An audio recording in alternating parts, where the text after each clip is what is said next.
Well, now that you're home from your vacation, and like I am, it's time for maintenance.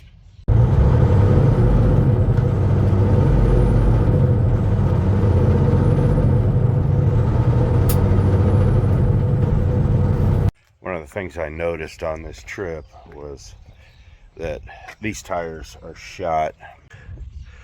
You can see they're wearing beautifully, but these are cracking on the ends, and these are getting down there. We've still got some life in them, but I think I'm just gonna replace them. So I got to go to the tire store. Been looking at different brands, but what I need to do is clean that thing out. I've got all my stuff out of it, but I got to take my tools out. Got to take a bunch of the other stuff out, like the jack and the jack stand and stuff, and get the trash out. And we're gonna take it up to the tire store, and then we'll discuss what else went wrong. All right, we got the car cleaned out. We're getting ready to take off here. Now, all of this, well, except for the cup holders, all of this is going to come back out here soon. It was fun for the trip, but for everyday life, it's more of a pain than anything. Just kind of having it in the way. But for the trip, it was fun. So we have the usual assortment. We'll talk about those here in a bit. But I'm going to go get my coffee and head up to the tire store. Now, if I buy used tires, there's only one place I go. That's over in Hayesville. Oh, Alex, is it a cop waiting for me? Not today. He does all right. He does really good. I like the guy. But brand new tires. There's really only one place in town I trust, and there's a place called Bosley's. Love them or hate them. They're big enough. They've stood behind when I've had real problems. They've stood behind them. So they're kind of like the best of what I got to work with. So I'll never take a car to Walmart, I'll tell you that. Years ago, my dad used to take his car to the Walmart to get the tires replaced before he found another tire shop. Screwed up his car. They fixed his car, and then they refused to work on it because the car was messed up. My dad was like, you guys were the ones that screwed it, and you guys were the ones that fixed it. And they're like, well, we can't work on it anymore. So stuff like that is why, and that's not the first time I've heard that story. So stuff like that's why we don't do Walmart.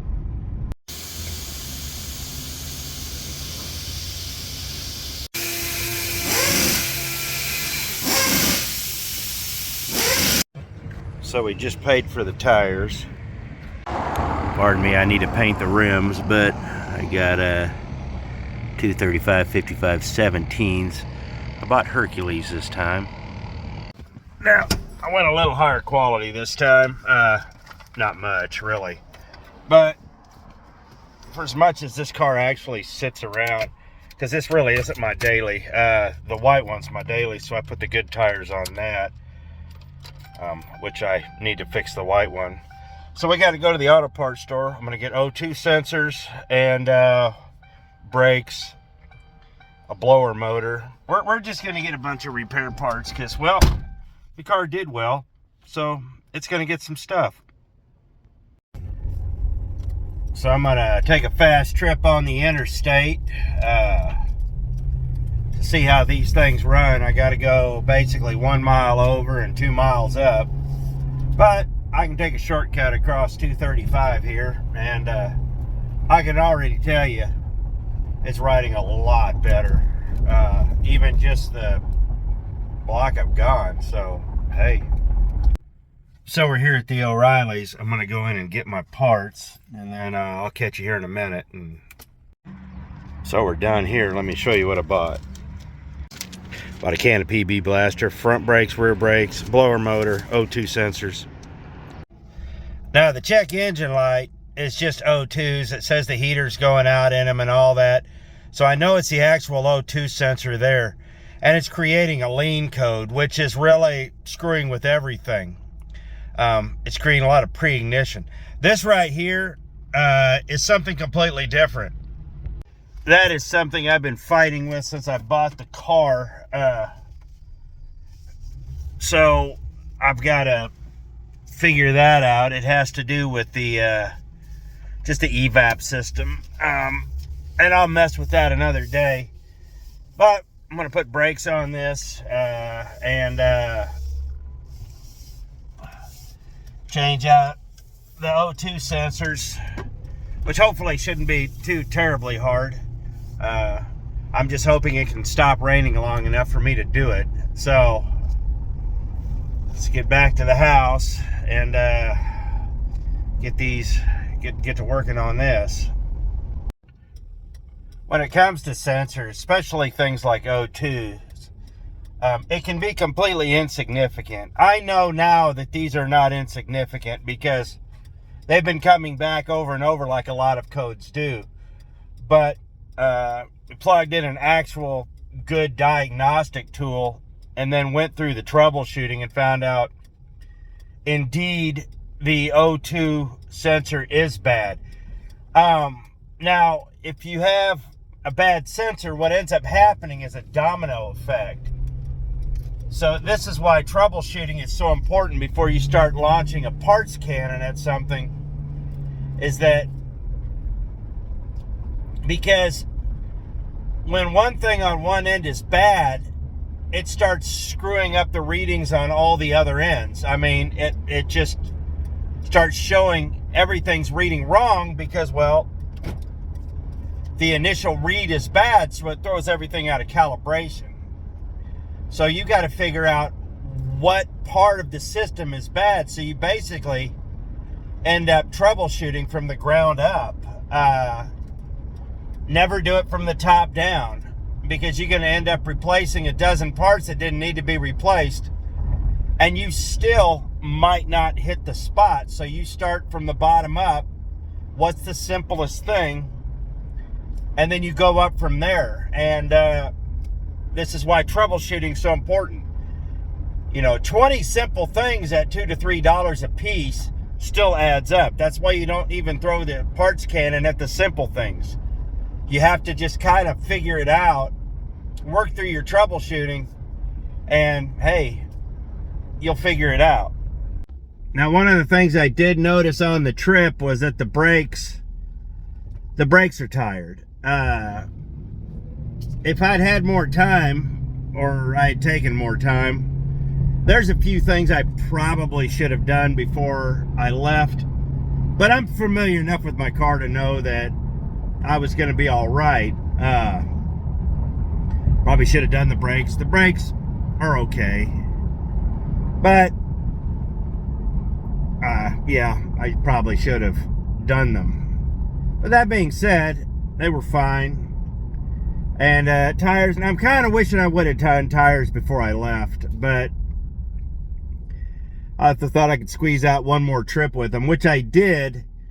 But looking at them now, you saw that it could have been real disastrous. So I'm kind of glad nothing happened. I'm very grateful for that. But probably should have changed them out. The reason we replaced the blower motor is, well, this. Oh. Oh, now you ain't working? Let's see. Yeah. So let me grab some tools. We'll lay some parts out, and guess we'll get going.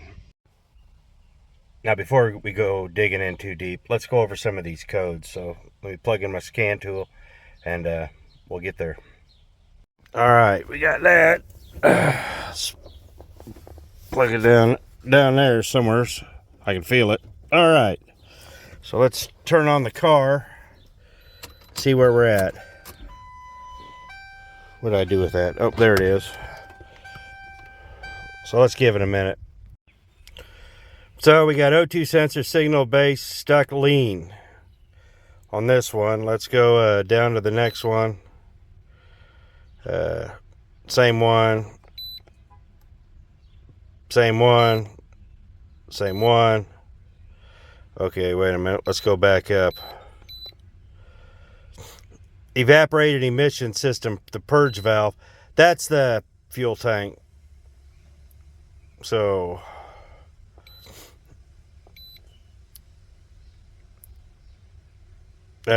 that's the purge tank. That's just a bad sensor. You see what I was talking about, how everything I do have an exhaust leak. So this is literally the purge valve, all of this. All right, here we go. Bank 2 sensor 2. Bank 2 sensor 1. Bank 1 sensor 2. Bank 1 sensor 1. Okay, so this is where the real problem's at. 059, 053. All right. Whoops. Yeah, there we are. So now I need to look these up real quick and I'll show you what I find. So with the gas cap code, I believe that's actually a canister purge valve. Let me show you what I found. It's a canister purge valve right there, but there's an O2 sensor down there. There's one on the back side. Same for the other side. Now, what I'm thinking I'm going to do, because these are pretty rusty on there. If you can really see that one, that's the easiest one to get to. That right there. Oop, where'd he go? Yeah, right behind that line. Yeah. What I think I'm actually going to do is when I leave, I'm going to soak these all down and just let it sit for a few days. And then when I come back, I'll soak them and let them sit for another 2 days. And then that should loosen everything up. I found if you just sit there and soak them for a few days, just being patient, they will all eventually come out. So I think that's what we're going to do with those. I was really wanting to get those, but I need to soak them down. So we're going to do the brakes. I'll get under the car and show you the O2 sensors, and then I'll have to go buy a purge valve, and then we'll do the heater box. Oh, here we go. So we got a sensor right there, and we got the one up there. It's the same on this side, if you can see that. And basically everything needs to be replaced, and I only bought 2 because I'm an idiot, so I need to go back and buy the other 2, and we can just go from there. But that doesn't mean I can't oil them all down. And I'm not gonna lie, truthfully, when it comes to emissions, I almost would prefer to just take it to Ford and have them do it. It would cost me a lot of money, and I just don't want to do that. But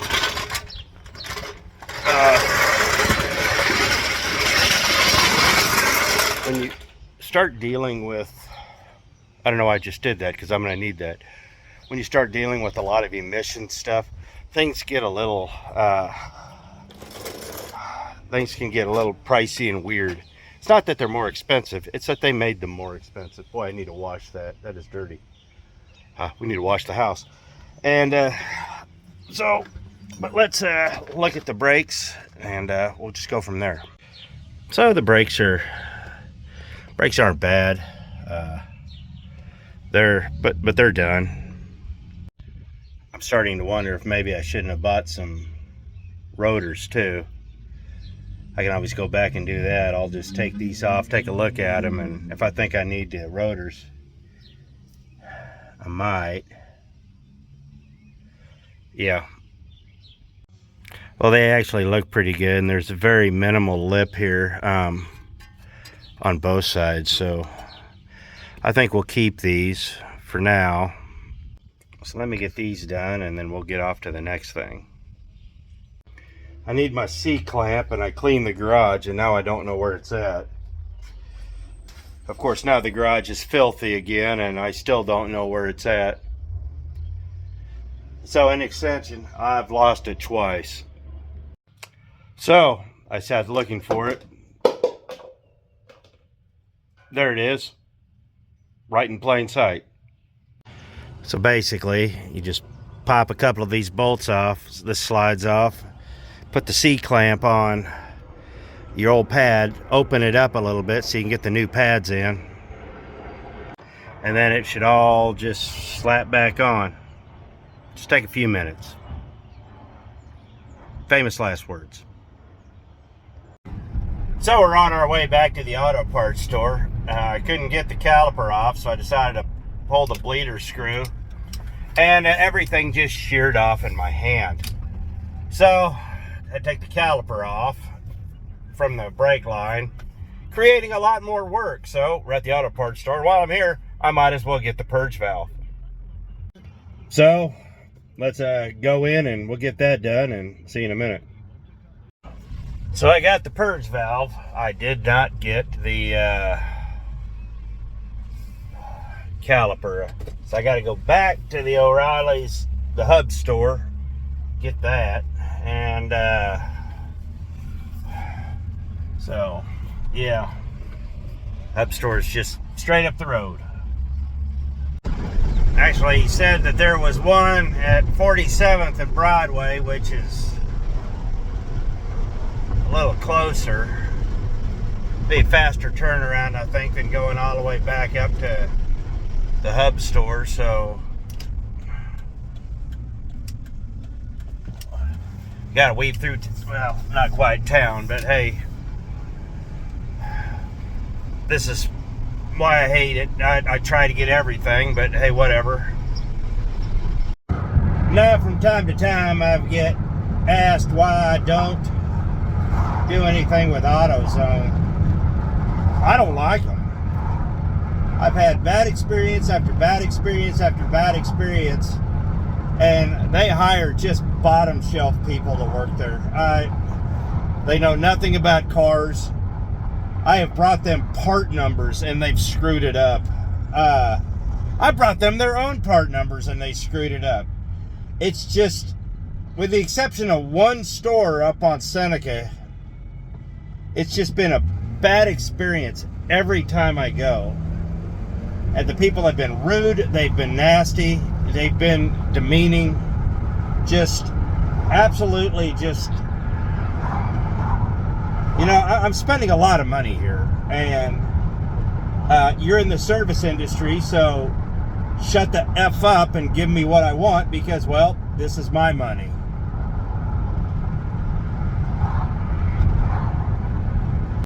So, as we pass an AutoZone, you can eat a high hard one. To tell you how much I despise them, I would rather order it online. And if you know me, you know that me and ordering things online is not a thing. I'm probably the only guy you've ever met that's never ordered anything on Amazon. Never. Never. So we're home, so let's show you what we got.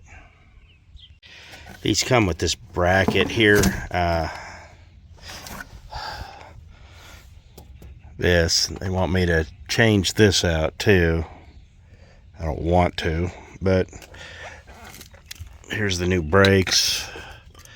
The old ones, they weren't bad, but they were starting to get a little glazed.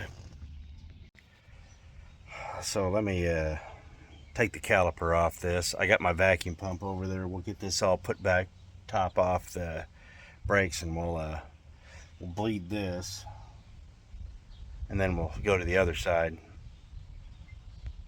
So 5 minutes later, we've got it all put together with new bolts, washers, bleeder, the whole ordeal. So I've got my handy dandy vacuum pump here. So I will plug that in and pump it, and we'll get that filled up. So we have it all pumped up, so let's start pumping until we see brake fluid come out. Hopefully it shouldn't be too terribly long.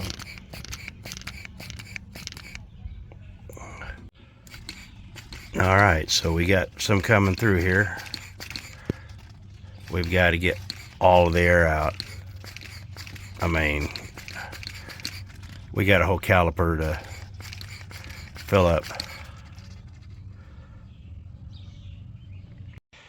So that's all bled and done. So now I need to put this back together, go over to the other side, and hopefully it's less painful. Much less. Well, that only took 5 minutes. Now that I got that loose with no pain, I actually was just able to depressurize it, move the pistons in, and this just popped right off. Slam the new pads in, and we're good. I'm going to clean everything off, and with brake clean, we're going to check the back. If the backs are 50%, I'm not going to mess with them, but I'll put them on the shelf because I will change them eventually. But it's hot and I'm tired, and I still want to get to that blower motor and the purge valve. This is one of those days where everything's just taking way too long. Way too long. So I looked at the rear brakes here. You can kind of see them. I don't know if you can see them, but they're over half still there. I mean, they look really good. So we'll leave them alone for now. Now, next time I do brakes, I will change out the rears. You can call me lazy if you want. You can call me cheap if you want. The front does 75% of the braking. Here's the thing. I'm not going to fix something that's not broken. It's just, I got them. They're going to go on the shelf, and that's it. Some guys change them all out every time. I'm not into that, just because, well, they don't need to be changed. And I got plenty of other things, and it's hot. So let's get on that blower motor and that purge valve. So the blower motor here, it's going to be really easy. Just 4 screws, thing pops out, new one pops on, and I have one. And then the purge valve it's going to be easy enough. Got to get these lines off and just swap this out. So the blower motor comes in a complete assembly here.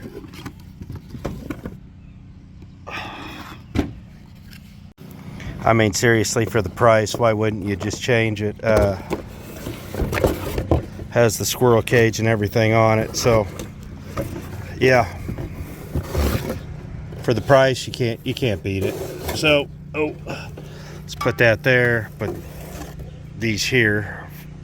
Let me pop the old one off and let's see what we're dealing with. So I got the blower motor out. I've discovered something interesting. It's actually pretty clean in there, well, for the most part. There's the inside of the car, but I couldn't figure out, it wasn't hitting nothing. So I got looking at the motor itself. So what I discovered on the motor is there's really nothing wrong with it at all. So why was it making all that noise? Show you. Well, if you look, you can see the squirrel cage is cracked, but why it was making noise initially was, you see that silver right there? This had moved up, and this whole thing had come forward and was hitting the case. So this itself is junk, but the motor itself is actually in good shape. So I'll put that in a box. If I can find a new squirrel cage for it, I'll rebuild it. So let me get the new one on, and then we'll do the purge valve. Now we got the blower motor in, but we got a problem. This is a universal motor. They use the same motor in about 9 different cars. So instead of making it a direct fit like this FOMOCO part here, we get adapter plugs. So we have to figure out which is the right adapter plug, which is this square one. Yep, there you go there. And we got to plug it in and then just plug it in. So we've got the adapter plug plugged in. Let's go inside and see if this thing works. We need keys. Lots of keys. When I was younger, I was notorious for losing keys. I mean, I never lost them seriously, but I'd set them down everywhere. And then one day I left the keys in the car at church because, well, I just ran in for a minute and one of the kids stole my keys, and I'd had everything on it. The keys turned up at a Dillon's store on the far end of town, 15 miles from where they disappeared. And after that, I started just hanging them up and only carrying the specific key that I need. Okay, let's turn it on here and vent. Oh, there we go. Hey, there we go. It works. Well, that makes me very happy. So, changing out this purge valve, we should be able to get that done in, a couple of minutes too. So here's the new one. It literally just snaps to a little bracket there, and it's got some fittings that pop on and off. I don't think it should take any real special tools. Hopefully not. Looks like it just, this unplugs and then these little clips just pop off and it should just come right out. I don't need any special tools, but I do need both hands, so give me a second and we'll see what happens. Well, we had a little bit of a snafu, but it's an easy fix. I'll show you. Getting these clamps out are a bear. They're booger. This one actually broke, but if you don't have a replacement clamp, just wrap yourself a zip tie. It's got a groove here, so it'll hold. So get yourself a zip tie, wrap it around this so you can keep both sides of the clamp in to hold it, and that should hold until you get a new clip. So we got that in. See, just holds it real tight. Just make sure you got both ends of the clip.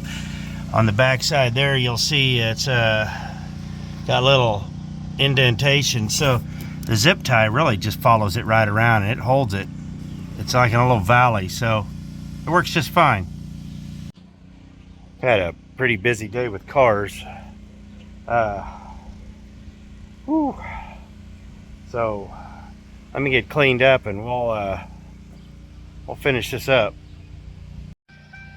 So let's get this thing started up. We'll clear some codes and see what happens. There we are. So all the codes are erased. Now I'm kind of interested to see what's going to come back. I mean, chances are all of them, but I do think the purge valve was bad. I think I got a secondary problem on top of it, but let me we'll take this thing out for a spin. All right, so let's go put some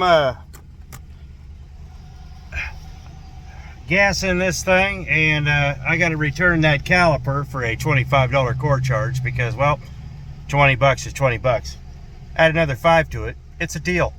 So let's go see how this happens, and hopefully I did it all right bleeding the brakes. All right, so far so good.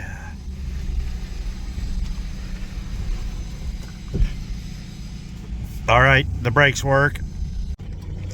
I know here in a little bit there will be a rebleed that will have to happen, but it's already stopping way better. So I like that. So we got all the stuff fixed on the car. Now I didn't get the O2 sensors in yet. I actually went and bought a couple of sockets to do specifically that. Bought a long slotted socket and a crow's foot. I think that'll make it a lot easier. One of the other things that I wanted to check out and basically just oil the things up first was because it's baked into an exhaust system, and the last thing I want to do is break something to where I got to fix 3 more things. So I got to sit there and just basically oil them down and make sure that they're doing exactly what, the penetrant is getting in there and loosening up all that rust on the exhaust. Another reason I didn't replace them was because I was curious about something. I'm getting a few EGR codes, this and that, and I actually don't think the O2 sensors are bad. I think I've probably got a leak in the EGR system. And what I've learned, especially dealing with EGR systems on semi, is that one problem will mimic another problem, but then it'll compound. So I'll probably end up changing the O2 sensors anyways, just as a form of maintenance. But what I'm kind of figuring is that the EGR, I think, has a leak in it. And because it has a leak in it, or because something's happening, it's just basically the computer is trying to adjust, and in its adjustment, because there's a problem, it's compounding the problem. So it's tripping the O2 sensors because it's running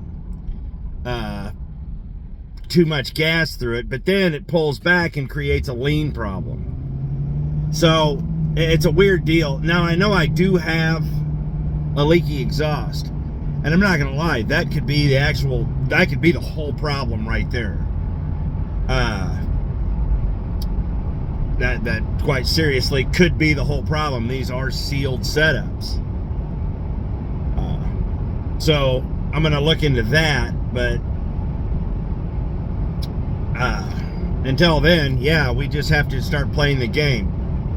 But what I have noticed is that when I clear the codes and I start checking them periodically as I'm driving, you can literally watch the codes go from the EGR and start traveling down the exhaust, basically. So that tells me that it's not something in the mid, it's something right at the beginning. So we create a domino effect. So it starts here and starts just moving its way down. So that's something I'm going to have to address here, but not today. Because the last codes I'm getting the EGR codes first, and then I'm getting O2 codes. Well, that makes sense. But on a bright note, my purge valve's fine. So, hey. And the check engine lights are staying off a lot longer. So, anyhow. So that's kind of the synopsis with this. See, I'm going to play with it a little longer and see what I can get figured out. But aside from that, I mean, the car's running really well. And these new tires are really good. And the brakes are working fine. So, kind of wishing I would have done this before I left. But, well, I do live dangerously. So anyhow, that's it for the maintenance on the car. So I guess we'll have to leave you there, and I gotta start getting the truck ready and get back to real life because, well, vacation is just that. And it's time to get back to real life. So I appreciate it. Thanks for watching. See you next video.